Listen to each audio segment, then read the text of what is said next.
पंढरपूरपासून अवघ्या 15 मिनिटांच्या अंतरावर पंढरपूर करकंब रस्त्यावर धोत्रेज ग्रँड प्रायव्हेट लिमिटेड घेऊन आले आहेत पंचतारांकित सुविधांनी युक्त हॉटेल ग्रँड। तसेच पुणे मुंबईच्या धर्तीवर सर्व सुविधांनी युक्त hotel Shreyas restaurant, veg non veg permit room बार, प्रशिक्षित कुक व होस्टिंग सेवा। हॉटेल ग्रँड मध्ये उपलब्ध आहेत 50 एसी रूम्स, 3500 स्क्वेअर फुटाचा सुसज्ज बकवेट हॉल, भव्य एसी सूट्स, टेरेस गार्डन, भव्य लॉन आणि चेंजिंग रूम सहित स्विमिंग टँक, प्रशस्त पार्किंगची सुविधा। पंढरपूर नजीक असलेल्या हॉटेल ग्रँड या सुसज्ज आणि पंचतारांकित सुविधांनी युक्त hotel grand, hotel Shreyas restaurant, veg non veg permit room बार, पंढरपूर करकंब रोड। संपर्क 02180 24 22 45।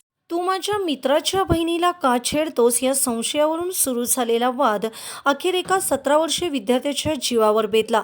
दुधड शिवारात बोलावून धारधार चाकूने वार करत अनिकेत अरुण राठोड या विद्यार्थ्याची निर्गुण हत्या करण्यात आल्याची धक्कादायक घटना शुक्रवार दिनांक 29 रोजी सायंकाळी उघडकीस आली।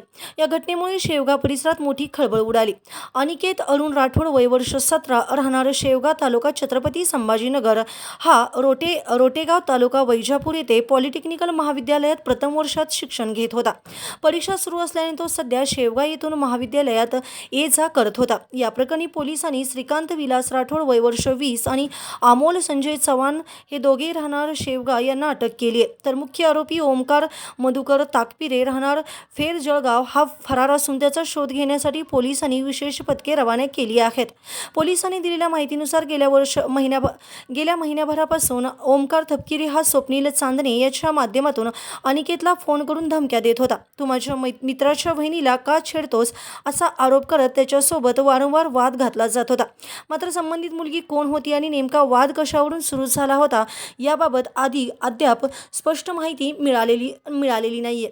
काही दिवसापूर्वी समृद्धी महामार्ग परिसरात दोन्ही गट आमने सामने आले होते। यावेळी झालेल्या वादानंतर अनिकेतला जीवे मारण्याची धमकी देण्यात आल्याचे फिर्यादीत नमूद करण्यात आले आहे।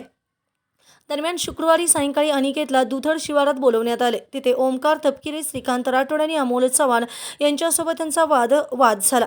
हा वाद विकोपाला गेल्यानंतर आरोपीने धारधार चाकूने अनिकेतच्या पोटात वार केल्याचा आरोप आहे।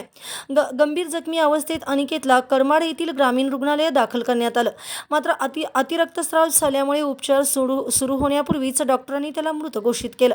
या प्रकरणी मृताचा भाऊ कुणाल अरुण राठोड याच्या फिर्यादीवरून तिन्ही आरोपीविरोधात खुनाचा गुन्हा दाखल करण्यात आला असून घटनेनंतर उपविभागीय पोलीस अधिकारी पूजा नांगरे तसेच ठसे तज्ञ विभागाच्या पथकाने घटनास्थळी भेट देऊन पाहणी केली। ताज्या घडामोडी पाहण्यासाठी आमच्या YouTube चॅनलवरील PVR म्हणजेच पंढरी वार्ता या न्यूजला सबस्क्राइब करा आणि शेजारील बेल आयकॉनवर क्लिक करा।